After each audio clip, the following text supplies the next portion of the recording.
Happy Saturday, baseball fans. We're here at Jimmy John's Field in downtown Utica for a twin bill doubleheader between the Birmingham Bloomfield Beavers and the Utica Unicorns. He's Carter Lutz. I'm Tom Cavanaugh, and we're set for two today. Cannot wait, Carter. It's going to be a great game.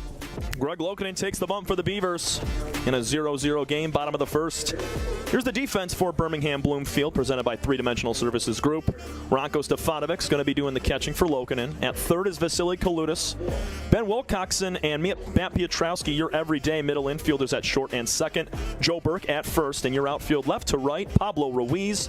Chase Rodriguez patrols center, and in right is Ray Hilbrick. Pitcher of the year was just announced. It's this man on the bump right now. Greg Lokinen, 103 strikeouts in 88 2/3 innings with a 3.35 ERA.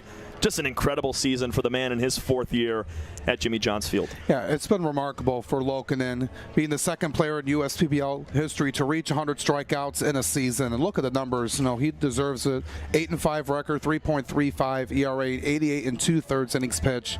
He's a guy that has done a lot here for the USPBL and for the Beavers over the last couple seasons, and looking to make himself known here and ride this team to the championship game here. You know, one game at a time here tonight, but looking to get another quality start out of him. And they've, Coach John Dabrowski and Nick Caruso have relied on him to go deep into ball games all year long, and has been, you know, the veteran in this pitching staff and on this team, and trying to guide this team together to get to the mountaintop. Lokinen pitched against these Hoppers back last week. He went 5 innings, gave up 2 hits, 1 run, and he struck out 7 to reach 100 Ks on the season. Zeb Rose will kick it off, followed by Noah Marcoux and Ben Ferguson.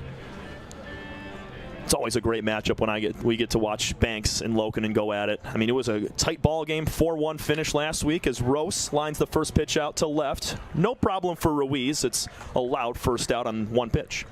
Yeah, got himself what he needed. And that fastball at 88, that Rose had some good contact on it, 96 miles an hour off the bat, but right over there was Pablo Ruiz to make the catch.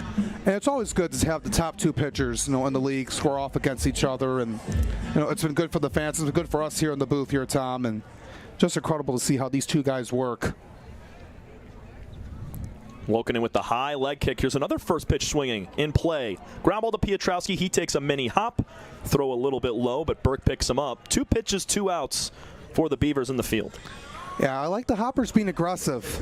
You know, it didn't work out here this time, but Marcoux just hit a chopper right over to Pietrowski. It was a little bit of a funny hop, but it had enough time as Burke, you know, stretch out over the bag, but had plenty of time to get the out there, though. Yeah, we know this infield can play some issues at times, take funky bounces. It's happened to the Hoppers quite a bit, especially last week. Ferguson takes strike 1 at the knees. It's been a great year for Ferguson, too. 273 average, 4 homers, and 27 RBIs for the man out of Chandler, Arizona. He swings at the second pitch he sees and pulls it foul. Quickly a 0-2 count to Ferguson. Good piece behind Marcoux in the lineup, and yeah, they've really been the 1-2 punch all year long for this Hopper team. A lot of production in the 2-3 spot between Marcoux and Ben. They've been there all year. 0-2 is a broken back ground ball up the middle and into center field for a single. Ferguson breaks his bat but is rewarded with a 2-out knock. It's the first runner of our ball game. It's a fastball in the low middle part of the zone. Ferguson bailed it up right up the middle. Pietrowski a little bit too far to make the stop on it. I like the effort, you know, sliding down to make the play, but he'd have a tough throw back over to first base on that ground ball to his backside. Now Todd Maddox with a man on and 2 gone. And we've seen recently Maddox be in that cleanup spot. He's a guy that was usually down like the 6-7 spot in the order, but he's worked himself up here over the last couple weeks. Had a couple home runs last week, one against the Mammoths and one against the Unicorns, and he's earned himself to be in this position here in this first round of the playoffs. One of several Hoppers with 30-plus hits on the year. He has 31. Here's a check swing. He definitely went around 1-1. And being a guy in his second year in the league, you know, has grown a lot over at third base and has made some key defensive plays as well. Nasty pitch from Lokinen got him to bite. Yeah, he's going to use that a lot, that breaking pitch in the mid-70s, around 74, 76. Maddox barely gets a piece. He's now down in the count 1-2. He will continue to utilize that breaking pitch. That was down and on the inside corner. When he throws it into right-handed hitters and then away to lefties is when it works best. 1-2, the leg kick from Lokinen. In the dirt, blocked up by Ronco. Yeah, good stop. Stefanovic keeping Ferguson in check over at first base. Lokinen, the Berkeley native, assistant coach at Northville, grabbed himself a state championship this past season, upsetting Brother Rice in the state final. And now he's on the bump trying to do the same thing and will his team to another ring. 2-2 on the way. Swing and a miss. Maddox goes down, and it's another strikeout for Lokinen, his first of today's ball game. Just one base runner. It was a single from Ferguson. That's all. We go to the second. No score between the Hoppers and Beavers from our playoff quarterfinal at Jimmy John's Field. Zabarosa, pop-out victim to the catcher his last time. Now lines one into the left center gap. Scoring easily will be Ferguson. Rose is going to try for a hustle double. The throw is cut off from Seltzer. Oh, boy, they had him. RBI swing from Rose makes it 2-1 Hoppers in the fourth.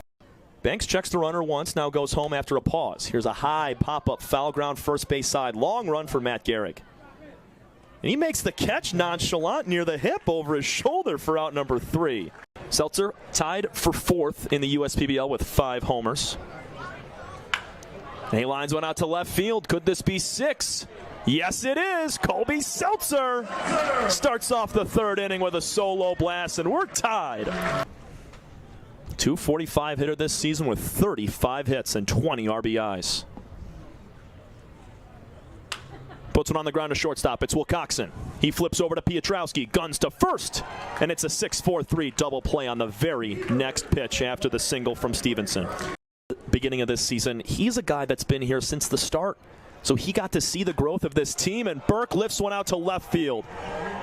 Going back, Marcoux. He looks up. It's gone. Joe Burke. 2-run blast. Make it 5-2 Beavers here in the 5th. He takes Pierce Banks deep. Ferguson, 39 hits on the season. He's looking for number 40 right here. Also looking for his 30th RBI.